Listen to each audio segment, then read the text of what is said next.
Hello दोस्तों, स्वागत करती हूँ आपका आपके अपने YouTube channel jobs and career में।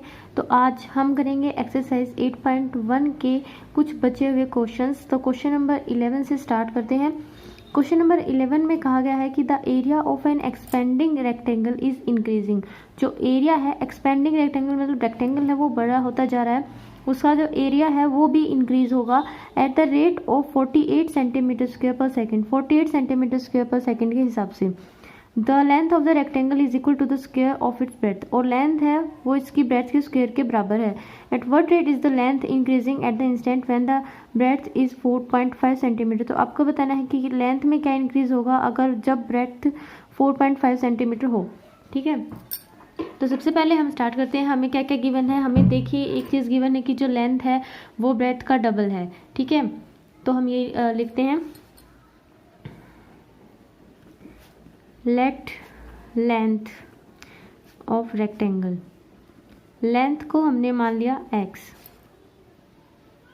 ब्रेड्थ आ जाएगी हमारे पास y। तो अकॉर्डिंग टू क्वेश्चन के अकॉर्डिंग क्या कहा गया कि जो x है वो y का स्क्वायर है। ठीक है, तो एरिया हमारे पास क्या आ जाएगा, then area is equal to, area क्या होता है रेक्टेंगल का, लेंथ इंटू ब्रेथ। तो x into Y is equal to X Y, और x की जगह पे आप क्या रख सकते हो, y का स्क्वायर, ये आ गई y का क्यूब। तो जो एरिया आया हमारे पास वो आ गया y का क्यूब। यहाँ तक उम्मीद करती हूँ आपको समझ आया होगा। अगर नहीं समझ आया तो कमेंट सेक्शन में मुझको लिख के ज़रूर बताइए। ठीक है, इसके बाद अब हमें क्या दे रखा है, rate of change of area दे रखा है। तो rate of change of area क्या है हमारे पास,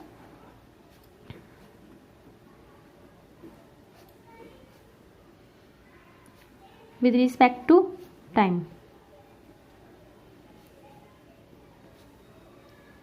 48 सेंटीमीटर स्क्वायर पर सेकंड है।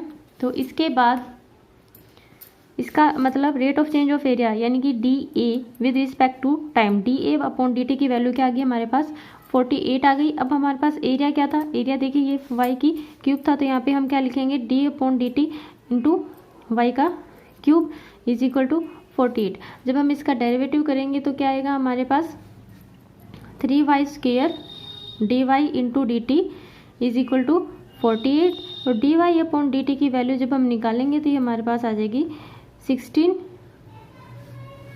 अपॉन वाई का स्क्वायर। ठीक है, 16 अपॉन वाई का स्क्वायर। तो ये हमारे पास D Y upon D T की वैल्यू आ गई है, इसको हम मान लेते हैं 1। इसके बाद आगे करेंगे हम, rate of change of length हमें निकालनी है तो हम निकालेंगे। अब हमारे पास लेंथ क्या है x, यानी कि D x upon D T हमें निकालनी है। Rate of change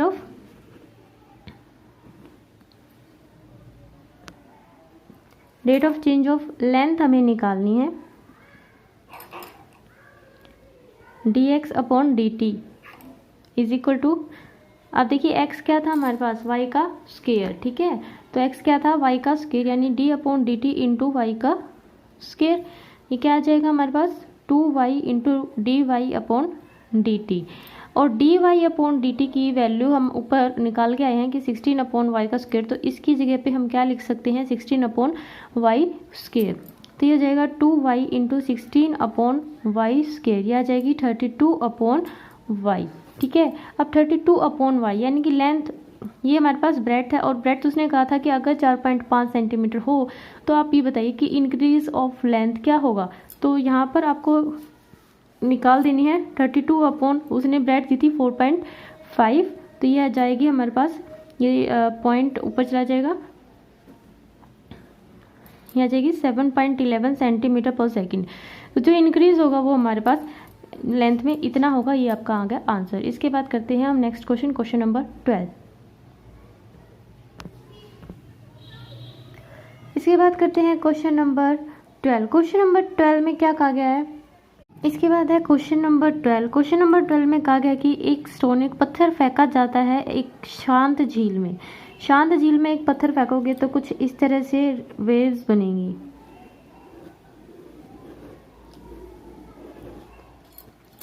and wave moves in a circle, और जो वेव है वो सर्कल की तरह मूव करती है at a speed of 4 centimetre per second. Speed है उनकी 4 सेंटीमीटर, यानी कि जो 4 सेंटीमीटर है वो इस तरह से वेव बढ़ रही है तो क्या बढ़ेगी, इनकी रेडियस, यानी जो रेडियस है वो बढ़ रही है 4 सेंटीमीटर पर सेकंड के हिसाब से। Eight the instant when the radius of the circular wave is 10, जब रेडियस 10 हो तो आपको एरिया बताना कि कितना इंक्रीज हो रहा है। ठीक है, आपको एरिया बताना है तो हम मान लेते हैं कि r जो है रेडियस है ऑफ सर्कुलर वेव की। ठीक है,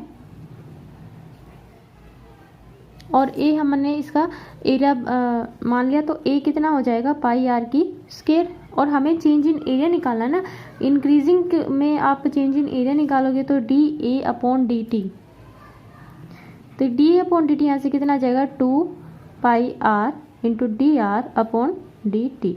ठीक है, जब हम इसका डेरिवेटिव करेंगे तो ये हमारे पास इतना आ जाएगा। उसके बाद आपको पता है कि rate of change of radius कितना है, यानी कि जो रेडियस है वो किस हिसाब से बढ़ रही है 4 centimetre per second. Then rate of change of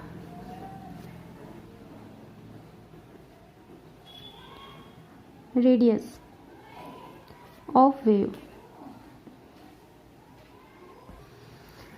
तो rate of change of radius of wave हमारे पास कितना हो जाएगा 4 सेंटीमीटर पर सेकेंड। इसने बोला था कि जो रेडियस है उसमें रेडियस है वो 4 सेंटीमीटर पर सेकेंड के हिसाब से मूव कर रही है। ठीक है, तो इसको हम किस तरह से लिख सकते हैं, rate of change of radius को हम क्या लिखेंगे D R upon D T. कितना आ गया हमारे पास 4। ठीक है, तो D R upon D T, D R upon D T हमारे पास 4 आ गया। तो देखिए हमें rate of change of area निकालना था, तो ये डी आर डी टी हमारे पास अब इसकी वैल्यू आ गई है कितनी 4, जो कि क्या है गिवन है हमें। तो इस वैल्यू को हम यहाँ पे रखेंगे तो हमारे पास इसकी वैल्यू आ जाएगी। तो therefore D A upon D T is equal to 2 pi R into 4, कितना हो गया 8 पाई आर। ठीक है, अब इसने इंक्रीजिंग दे रखी है हमें,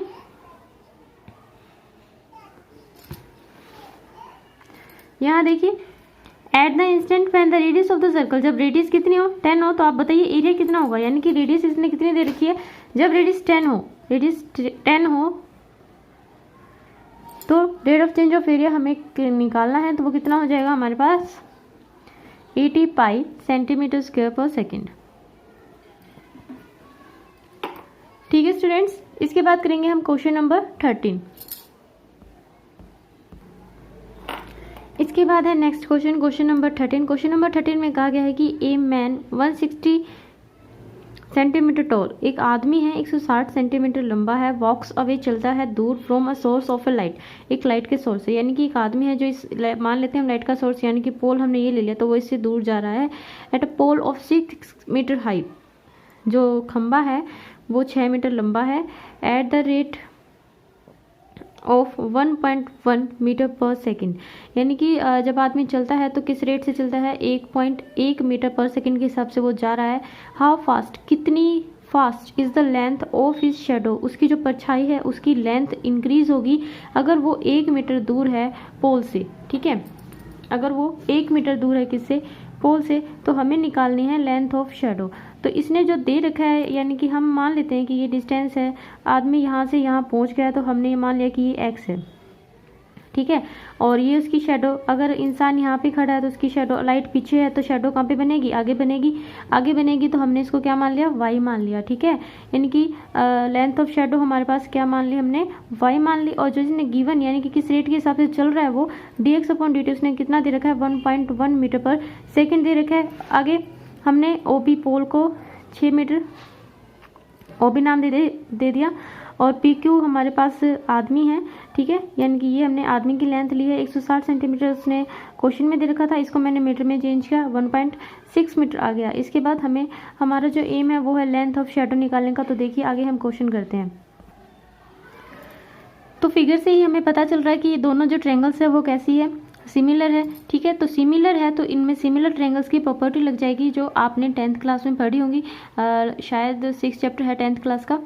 ठीक है, तो सिमिलर ट्रायंगल की वजह से आर सिमिलर ट्रायंगल्स, तो देयरफॉर ये दोनों सिमिलर ट्रायंगल्स हैं, तो जो पी क्यू बाय में ओ बी दोनों का जो बेस है is equal to Q A upon O A. ठीक है, एक बड़ी ट्रायंगल है और एक छोटी ट्रायंगल है, तो इनकी साइड्स जो है आपस में ये वाई में आ जाएंगी। ठीक है, इसके बाद जो पी क्यू है वो कितना है 1.6 है, ओ भी हमारे पास 6 है, इसको हमने वाई मान लिया। ये जो पूरी साइड होगी ये एक्स प्लस वाई हो गई। ठीक है, इसको सॉल्व करेंगे हम तो हमारे पास क्या आ जाएगा, लास्ट टाइम हमारे पास 4x is equal to 11y ये आ जाएगा। ठीक है, तो 4x is equal to 11y, इसको डिफ्रेंशिएट करेंगे with respect to time. Time के साथ इसको जब डिफ्रेंशिएट करेंगे तो 4 into D x upon D t, 11 into में d Y upon D T. D x upon D T की वैल्यू आपको याद हो तो 1.1 गिवन थी, मैंने पहले बताया भी था। ठीक है, तो आप उसको 1 मान लेना एंड देन यहाँ पे आप लिख देना कि फ्रॉम 1, तो 1 से आप क्या कह सकते हैं कि वैल्यू हम यहाँ पे ले रहे हैं 1.1 को मैंने क्या लिख दिया 11 upon 10 is equal to 11 into D Y upon D T. उसके बाद आप इसको सॉल्व करेंगे तो हमारे पास जो D Y upon D T है वो कितना आ जाएगा 0.4 मीटर पर सेकेंड। यही हमें rate of change of length निकालना था कि जो शेडो है वो किस हिसाब से इंक्रीज हो रही है। इसका सेकेंड पार्ट अगर आप कर सकते हैं तो अपने आप कर दीजिएगा, और अगर आपको कोई डाउट है तो कमेंट सेक्शन में मुझे लिख के ज़रूर बताइएगा। इसके बाद है क्वेश्चन नंबर 14। क्वेश्चन नंबर 14 कहता है कि एक पार्टिकल है मूव्स जो चलता है अलोंग द कर्व के साथ। कौन से कर्व के साथ, y is equal to 2/3x³ plus 1। Then find the points on the curve. आपको पॉइंट्स निकालने हैं कर्व पे at which the y coordinate, जिस पर जो y कोऑर्डिनेट है इस चेंजिंग, वो चेंज हो रहा है twice as fast as the x coordinate, यानी कि जितनी तेजी से x कोऑर्डिनेट चेंज होता है उससे डबल तेजी से वो y कोऑर्डिनेट चेंज हो रहा है। तो दोनों में चेंजिंग की वैल्यू दी गई है, तो इसका मतलब हमें क्या दिया गया है कि D Y upon D T क्या है 2 into D x upon D T. जितनी तेजी से ये जो चेंज हो रहा है एक्स, उसका ट्वाइस कौन चेंज हो रहा है वाई कोऑर्डिनेट। ठीक है, D Y upon D T ये चेंज हो रहा है, जितनी तेजी से ये चेंज हो रहा है तो इसका डबल। ठीक है, इस लाइन से हमने इसको निकाला है, तो ये एक तरह से हमें गिवन मिल गया। उसके बाद y is equal to 2/3x³ plus 1 ये हमें गिवन है, तो D Y upon D T, D Y upon D T हमारे पास क्या आ जाएगा, हम इसका डिफ्रेंशिएशन करेंगे तो क्या आ जाएगा 2/3 इंटू में 3x² into D x upon D t. Solve करेंगे थोड़ा सा, 3 से 3 cancel, 2x² into D x upon D T.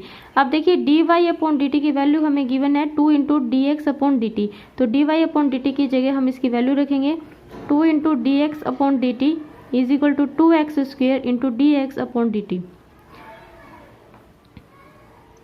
तो हमारे पास d x upon D t दोनों तरह से कैंसिल, 2 से 2 कैंसिल, तो x² हमारे पास क्या आ जाएगा 1 आ जाएगा।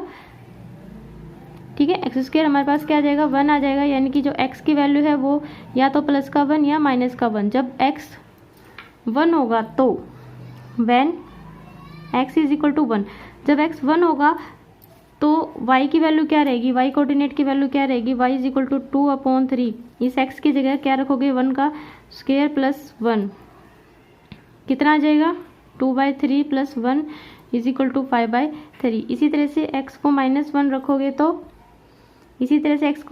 रखोगे तो 2/3 -1 का स्क्वायर एंड प्लस 1।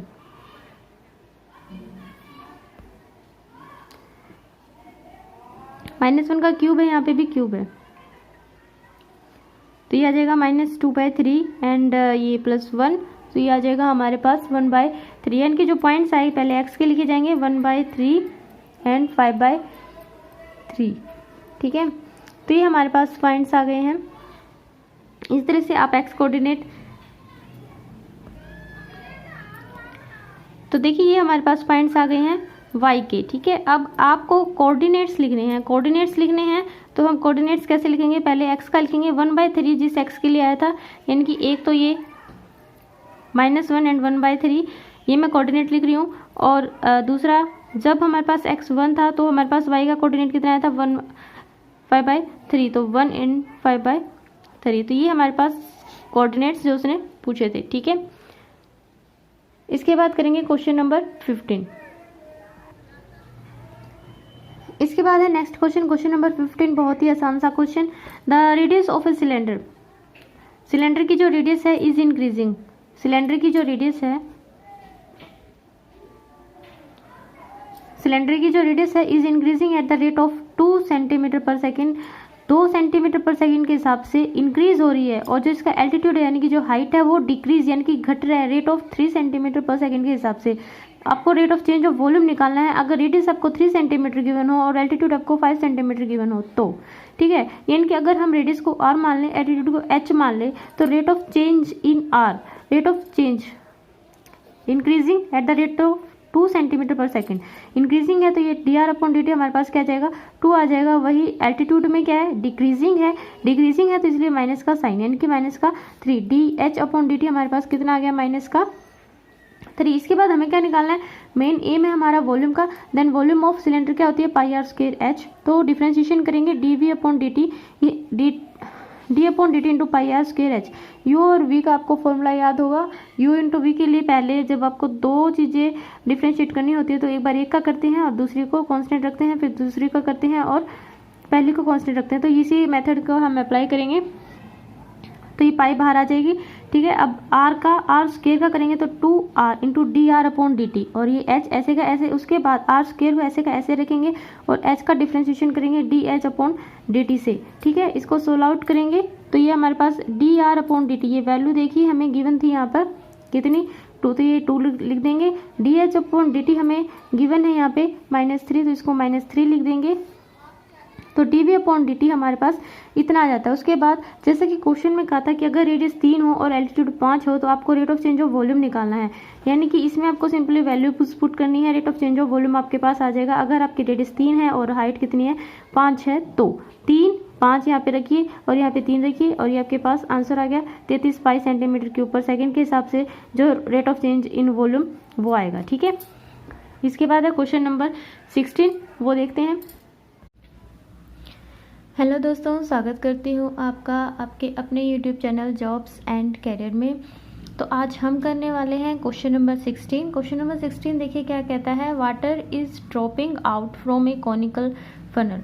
जो पानी है ना वो ड्रॉप करके ड्रिपिंग आउट हो रहा है कॉनिकल फनल से। उसकी जो यूनिफॉर्म रेट है वो है 4 सेंटीमीटर क्यूब पर सेकेंड। तो 1 सेकेंड में 4 सेंटीमीटर क्यूब के हिसाब से यानी कि ये वॉल्यूम दिया गया है और ये पानी निकल रहा है, इसका मतलब वॉल्यूम घट रहा है। तो जब आप इसको लेंगे तो ये dv/dt होगा, और क्योंकि वॉल्यूम का टाइम के अनुसार देखिए सेकंड है तो ये टाइम है और ये वॉल्यूम है तो ये dv/dt है। और जब हम इसको यूज़ करेंगे तो हम इसको माइनस में यूज़ करेंगे। क्यों यूज़ करेंगे माइनस में, क्योंकि ये डिक्रीज हो रहा है यानी कि घट रहा है। जब डिक्रीजिंग होता है तो हम इसके आगे क्या लगाते हैं माइनस का sign. Through a tiny hole, एक छोटा सा होल है at the vertex in the bottom, vertex in the bottom. ये देखिए यहाँ पर होल है, ठीक है। इसके अंदर से पानी ये गिर रहा है ड्रॉप करके। When the slant height of the water is 3 centimetre, उसने कहा कि अगर स्लैंट हाइट वाटर की 3 सेंटीमीटर हो तो आपको rate of decrease of the slant height निकालना है जब उसका वर्टिकल एंगल भी गिवन है इसमें 120 डिग्री। तो देखिए हमें क्या निकालना है, हमें निकालना है ये rate of decrease of the slant height of the water, ठीक है। स्लैंट हाइट का रेट ऑफ डिक्रीज हमें निकालना है। तो यहाँ पर हम वॉल्यूम को v से डिनोट कर रहे हैं, स्लैंट हाइट को l से कर रहे हैं और रेडियस को r से कर रहे हैं। ये मैं आपको सॉल्यूशन बता रही हूँ। अब ये फिगर देखिए, ये रेडियस हो गई है, ये इसकी स्लैंट हाइट और ये वाली इसकी हाइट, ठीक है। ये इसका एंगल जो इसने गिवन था और ये कॉनिकल फनल। अब आपको पता है कि रेडियस क्या होती है, L इंटू में साइन थीटा होती है, ठीक है। अब ये पूरा एंगल 120 का है तो हम सिर्फ इतना लेंगे ना, हम इस ट्रायंगल के हिसाब से देख रहे हैं। तो हम जब इस ट्रायंगल के हिसाब से देख रहे हैं तो L sin 60 हो जाएगा, ठीक है। और जो हाइट होगी वो आपकी L cos थीटा होती है तो L cos 60 हो जाएगा। अब आपको वॉल्यूम लेनी होती है, वॉल्यूम क्या होती है 1/3 पाई r स्क्वायर h होता है। क्या होती है 1/3 पाई r स्क्वायर h। r की जगह पे r की वैल्यू रखेंगे, h की जगह पे h की वैल्यू रखेंगे, फॉर्मूले के अंदर ही पुट किया है, ठीक है। तो जो r है वो हमारा r यहाँ पे लिख दिया, r का स्क्वायर इंटू में h हो गया 1/3 पाई l स्क्वायर। अब साइन 60 की वैल्यू √3/2 इसका स्क्वायर, ये स्क्वायर एक बार इसके साथ एक बार इसके साथ, और ये l इंटू cos 60 की वैल्यू 1/2। इसके बाद हमने सिर्फ इसको सिंपली सॉल्व किया है। ये देखिए एक एल स्क्वायर और एक ये एल, तो दोनों मिलके एल की क्यूब हो गया, ये 1/3 पाई, और ये हो गया 3 और ये 4 इंटू में 1/2 कैंसिल आउट हो जाएगा और ये हमारे पास वैल्यू बच जाएगी। ठीक है, ये हमारे पास क्या क्या वॉल्यूम। अब इसने, मैंने ऊपर बताया था कि इसने dv/dt गिवन दे रखा है, यानी कि dv/dt हमारे पास क्या था 4। अब हम इसका यूज करेंगे, तो सबसे पहले हम dv/dt हम निकालेंगे। dv/dt निकालेंगे तो ये हमारे पास v है, इसका डिफ्रेंशिएशन करेंगे विद रिस्पेक्ट टू टाइम। अब जब डिफ्रेंशिएशन करेंगे, डेरिवेटिव करेंगे इसका, तो क्या हो जाएगा, ये 3 आगे आ जाएगा, π/8 कांस्टेंट है। अब हमें l का करना है, तो l का स्क्वायर इंटू में dl/dt। ठीक है, अब आपको पता है कि dv/dt माइनस का 4 हमें गिवन है, तो आप माइनस का 4 की वैल्यू यहाँ पे पुट आउट कीजिए और इसकी वैल्यू निकाल लीजिए, तो dl/dt की वैल्यू आपको मिल जाएगी यहाँ से ये।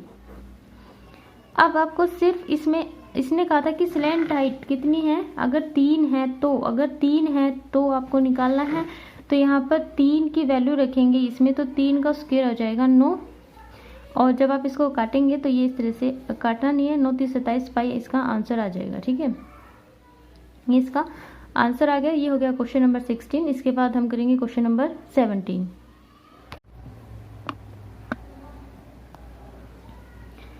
इसके बाद हम देखते हैं क्वेश्चन नंबर 17। क्वेश्चन नंबर 17 में कहा गया है a water tank has the shape of an inverted right circular cone.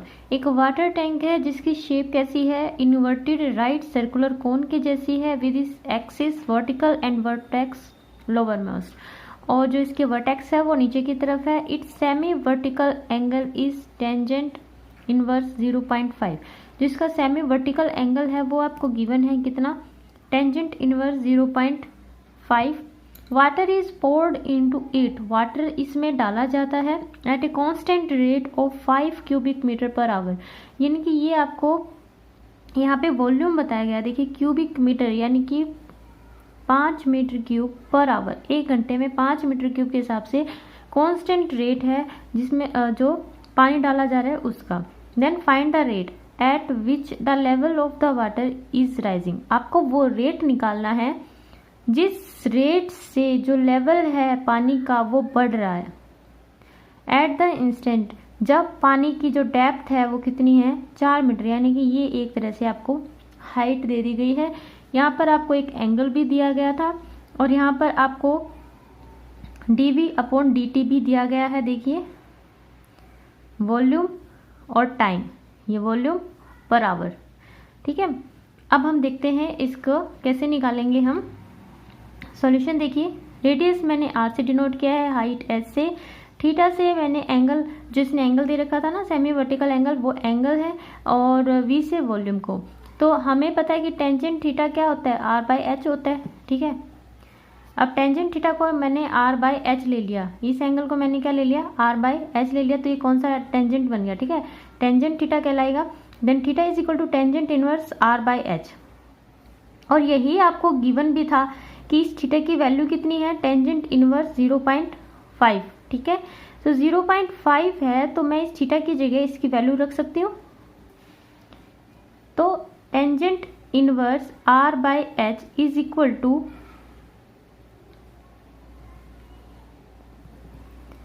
Tangent inverse 0.5 आ गया। तो क्या r/h किसके बराबर आ जाएगा, 0.5 के बराबर आ जाएगा यहाँ से।